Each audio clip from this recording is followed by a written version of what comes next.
Crafters, it's Andrea from Prairie Sky Paper Crafts. I've got a really fun technique video today that is really quick and easy.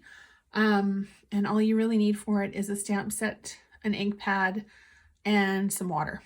So for today's video, we are doing a faux burnt wood technique. I saw this from a US demonstrator, Frenchy Stamps, and thought that it was really cool and a really unique way to make masculine cards. So for this one, I'm using the sentiment from Still Scenes and the 3 pine trees from Rooted in Nature.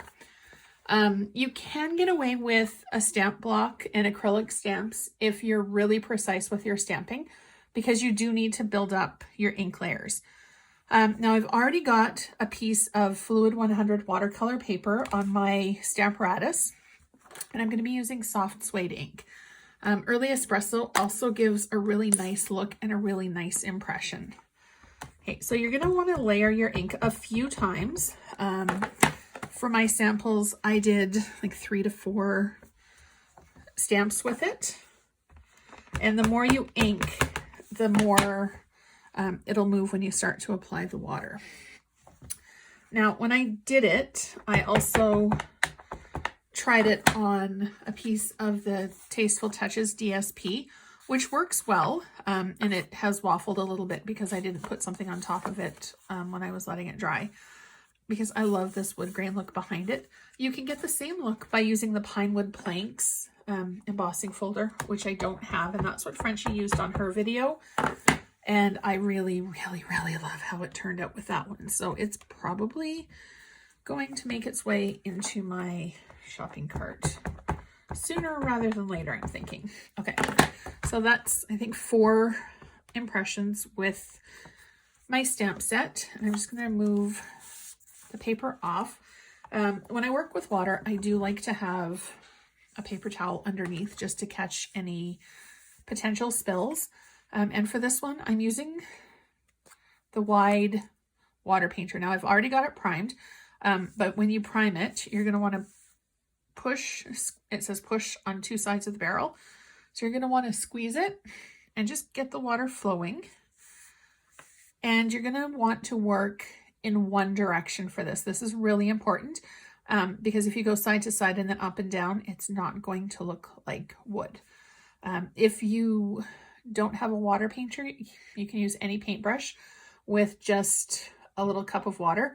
Just make sure that you brush the excess off on the side first. So I'm going to start top to bottom, and I'm just going to start building up the color. Give it a bit of a squeeze as you're going.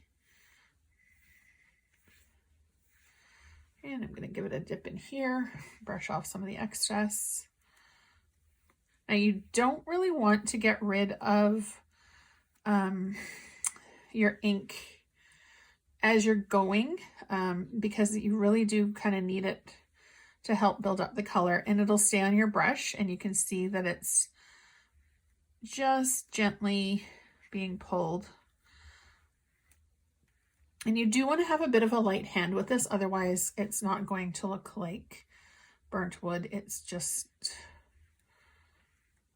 gonna start to, the color is going to get desaturated. And you can see where I've got the trees, it's a little bit darker. So I'm going to just take my brush and go bottom to top. Now there are a few spots on here. I'm just going to turn it over and dry it off. I did a trial piece that I wasn't loving on the other side. Okay, so you can see that some of the areas need maybe a little bit more color. So I'm just going to bring in my stamp block and my soft suede, and I'm just going to ink up my block, and I'm going to use that as a palette and get my brush wet again. And the more you can see that it's really dark on here, so I'm just going to work at the top and then come down a little bit with just super, super light brush strokes.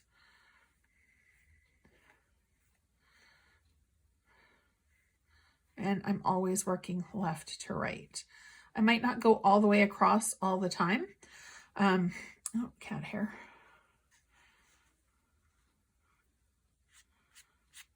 Sorry about that.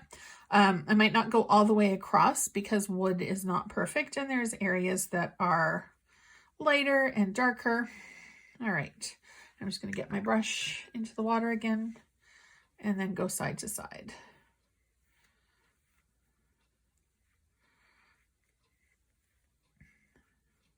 And you don't really want noticeable brush strokes on this. Okay, I think I'm happy with that. I'm going to brush off any of the extra ink, put my cap on, rinse off my ink pad. Okay, and I'm just going to turn this over and wipe off any of the excess ink. I think I'm pretty happy with how that turned out. And you can see that there's areas that are darker, some areas that are lighter. And for my sample, I'm just going to pull it in again. I used a new embossing folder that's going to be available in January to customers. It's called Painted Texture. I figured that this was probably the next best thing to the pine wood planks because it does give it that bit of a rustic texture. And it just looks like acrylic paint has been just kind of brushed over the canvas, and it gives it a really pretty kind of mottled, again, like sample on one side. There's no point in wasting paper because it's thick enough that you can work on the other side and nobody's going to see that side anyway. So you can see it gives it just a little bit of texture. I'm going to go ahead and give this a blast with my heat gun and dry it off.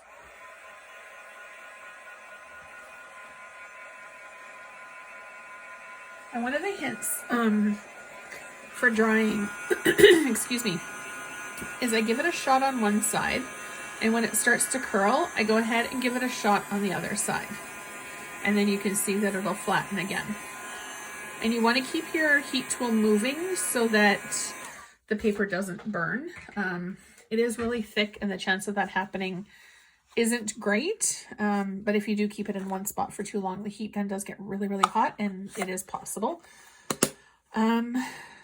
If you don't have a heat gun, what you can do is just grab a book or a heavy stamp block and just set it on top of a piece of paper towel and just let it sit until it dries. And the paper towel will help wick some of that moisture away. And then just let it sit for a little while and then it'll be perfectly fine. So now we're going to go ahead and finish this card. Okay, so I'm going to trim it. Actually, I'm going to move the water to the side so that it doesn't. Okay, I'm going to trim it maybe 3 1/4. Yeah, that works. So 3 1/4.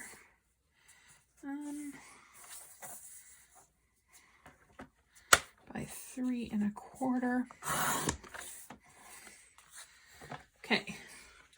So I'm going to bring that, and then I'm going to bring in some Merry Merlot. It's not a color that I use frequently for the holidays, but I think it works really well for a masculine card because it's kind of red, but a little bit on the darker side. Okay, now it's going to need something. I think I'm going to run a piece of pine wood plank behind it.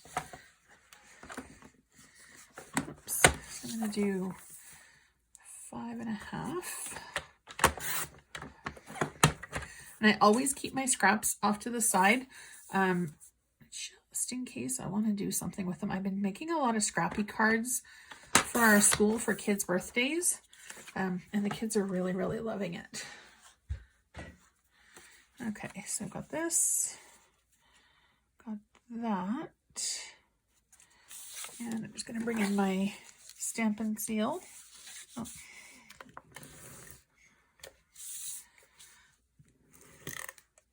And this, again, works well for any kind of masculine card. Birthday, Christmas. Sometimes guy cards are a bit of a challenge to make. And I think I'm actually going to do that off to the side and grab some dimensionals. I don't know. I like dimensionals. They just give a little bit of pop and interest to a card. I'm just going to do one in each corner.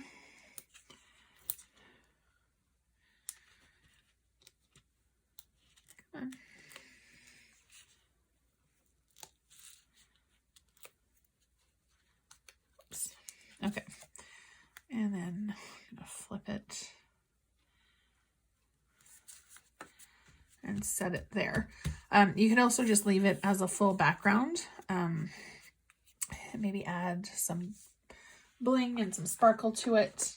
I don't have any bling on my desk, which is really unusual. Usually I have at least one.